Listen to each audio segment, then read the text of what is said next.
Now, this will be kind of cool because you mentioned earlier they changed some of the formats, so the grand finals is no longer best of 7, it's best of 5, but we're still gonna have the semifinals before that. We will be casting both of the semifinals, and again, it's really cool all these guys are in the studio, even if like maybe not for more than one best of 3. Sorry, stats, rest in peace. I still love that this is something that's happening, man. This is cool. It is.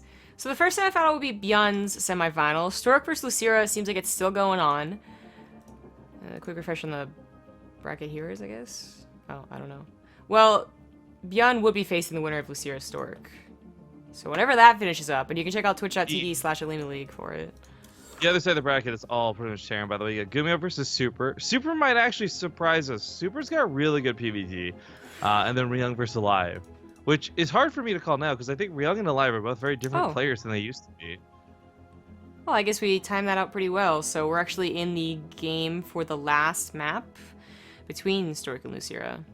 Sweet. Hey, I will take this over going to an ad break. So, jumping right into it. It's gonna be on Frost. Tied up 1-1. Very nice. Hi, Cat. By the way, I, for one, personally, and I don't mean this in any negative way to Stork, because I think he is a great player, but I didn't think Stork could go 1-to-1 with someone like Losira. I just think Losira is like a better player in my head, at least. So that's really cool. Stork, as far as I've known him in StarCraft 2, which he was, along with the original transfer of Brood Road players, has been pretty hit or miss. Like, I don't know if it's dependent on whether or not he's practicing, like, super hard versus not, or he just is that type of player. He gets good days and bad days in an extreme way. But he just seems to be like, Stork on a bad day, okay, yeah, older pro gamer, seems expected. Stork on a good day? Oh, Stork was, like, one of the original, like, ballers in Brood War. That makes sense.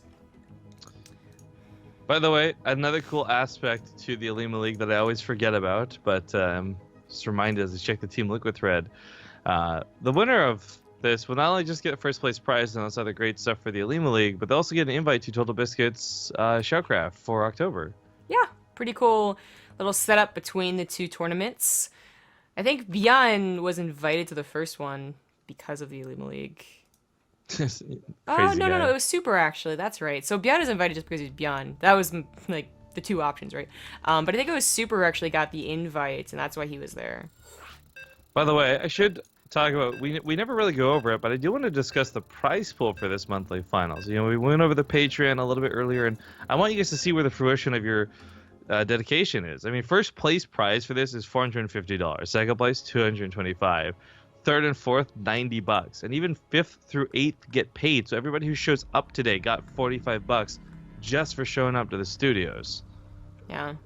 So really awesome to see all this possible. Of course, one more time, guys, it's made possible thanks to Patreon. So patreon.com/Olimoleague. Make sure to check it out. I think we missed Hexlight as the other new sub. Oh, did we? Hexlight, yeah, it was, my like, man. right after. Thank you for the sub. And apparently I also got IceTAT. His name correct, so yeah, go me. Anyway, it is tied up. We did not cast the first two games. It is Frost. It was Stork's map choice, I do believe. In the bottom right, as the red Zerg, he is Losira. And his opponent's on the opposite. It's going to be the blue Protoss. Sometimes cast the Olimoleague on the Korean stream. It's Stork. Losira, again, for those who missed it the other day, absolutely hilarious moments in the Olimoleague. Building Nidus Worms next to his own Nidus Worms, throwing away something like 600 plus lings. Still wins the game. Lots of mistakes, lots of funny things. But Losira still proving that at the end of that game, he was still a really good player, and his macro has just been proven to me every time we see him play. So, big map like Frost, cross spawns, doesn't go for anything too cheesy right away. I'm feeling good for Losira in this third game. Yeah, we don't know what happened in the first two games. Stork could have won with the cheese. He could have won with the super macro game. Losira could have won with a cheese in an early pool. I don't even know what the second map was. It's all up in question. But we've certainly been seeing quite a few early pools for a variety of reasons, I guess. I think first and foremost is just that we cast the WESG Canada, which had like a ton of early pools. But even before that, there was a couple thrown out by like of Losira, for instance, in the last Olimoleague. They get to backtrack 1 for the 21-month resub. When I'm Grandmaster, I will play faster. They'll call me Bonjour. Just like my name was Flash. I was like, I don't remember the lyrics.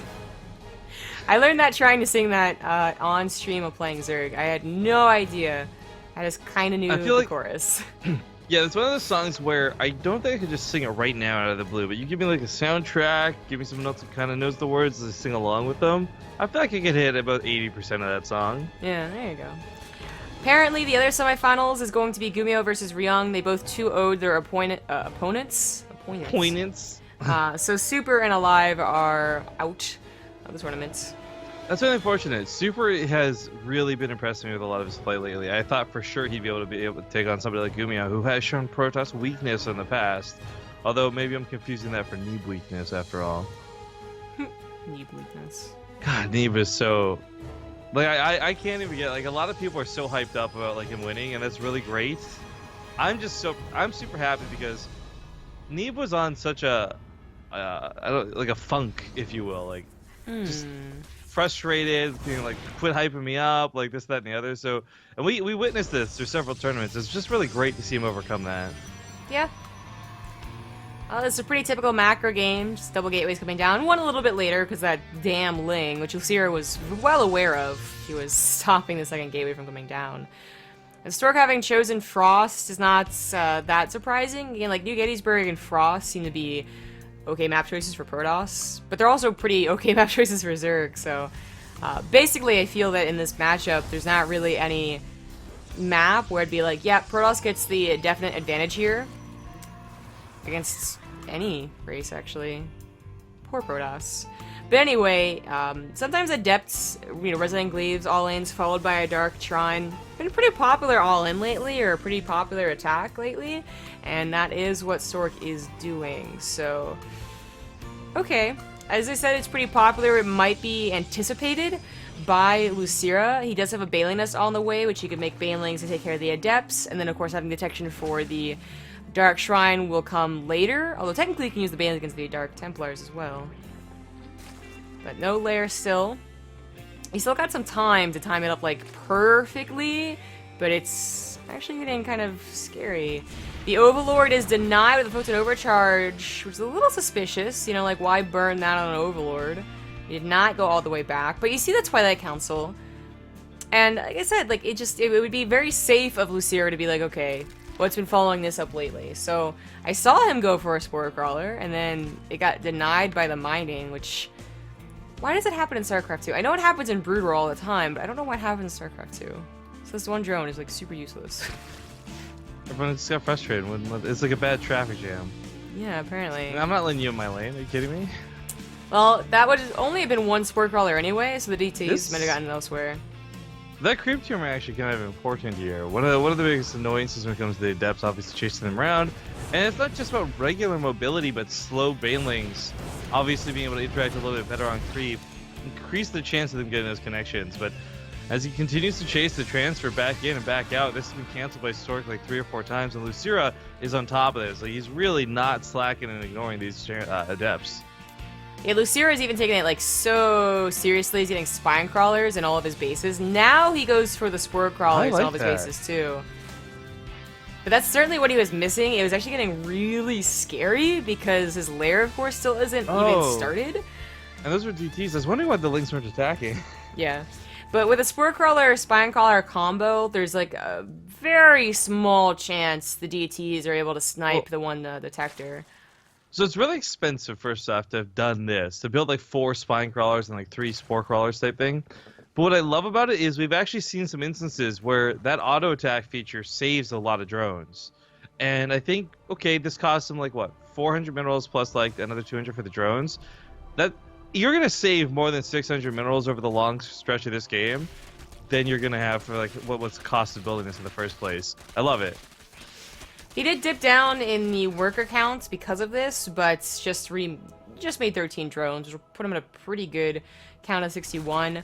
Now, the Dark Shrine can still be useful. The Dark Templars did turn into Archons, so they can take on the Spine Crawler's attacks pretty well as deal some splash damage to the mineral line. The Adepts transferred through that Losira noticing, I guess, so the Bailings are a little bit late to the party. And he's getting something done, but unfortunately still not very much. It's a spine crawler, which again, maybe then in the future he can snipe the spore crawler as well, but no, actually, Losira just remakes it. He does not want to deal with the depths of Dark Templars. Archons are just so brutal. I mean, it's already tough enough watching you as a Terran player, but watching Archons just wreck Zerg early game. Nice catch on that one, though. That wasn't supposed to happen. Yeah, I didn't realize that its shields are almost gone, I suppose, so it did get like one shot by a couple of roaches. But the thing is, the Stork, I mean, it was scouting, it was keeping the army back, it was ensuring that Losira was not moving across the map to kill him. That's his third base set up. Got a lot of sentries, I guess he was banking quite a bit of gas. And he's getting his immortal count up too, but unfortunately not going to be able to really stop Losira from out-expanding him. Fourth base is on the way. Losira has almost 1,000 minerals, could even get a macro hatchery or a fifth expansion. Thank you to Samurai Jib, I believe that was. Yeah. Samurai JB? JB, there we go. Either way, Twitch Prime hype! Yeah. Thank you very much. This is bold. Moving out on Frost, no matter where you spawn, is always going to be a little bit risky, but especially diagonal, rather. There's so much space to be taken by surprise by one of the Zelnaga.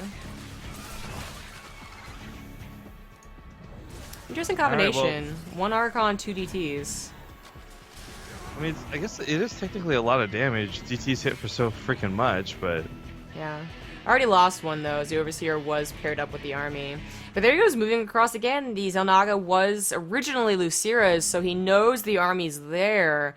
But he really hasn't, I guess, advanced his tech past the important tech, basically, for the units he has. He's not up to Mutas, he's not up to Hydralisk or Lurkers. It is just Roach Baneling, but they have Roach speed and Baneling speed.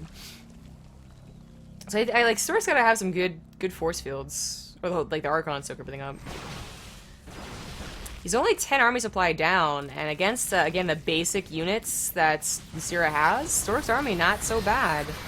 There the force fields are. Really good force fields. What's so weird, though, is that Losira, like, the one thing he's definitely missing, besides a hell of a lot more Banelings, would be Ravagers. It looks like Losira just is going to die to the too powerful army of Stork. All the Banelings go down without being too effective. They got, like, 3 sentries, and the Roaches are just not helpful. Drones are being pulled, but I think this is it. Yeah, Source, I gotta say, like, he really nailed that fight. Like, he did that about as perfectly as you could. Execution on the force fields, unit composition. I mean, I was worried when that Archon got picked off. I'm like, uh-oh, is he just, like, falling apart already? But clearly not the case. Yeah, he's just doing a really good job. The force fields were pretty damn key, but even then, he had started to add in a lot more Stalkers than anything else, so they would have been able to take a good hit or two from the Banelings, especially since they could also just blink and micro away. Finally, some Ravagers have been formed. I mean, you know, the force fields go down, you can either break the force fields, or you can get the army that's clumped up behind the force fields. Obviously, you can also go for the Warp Prism to stop reinforcements.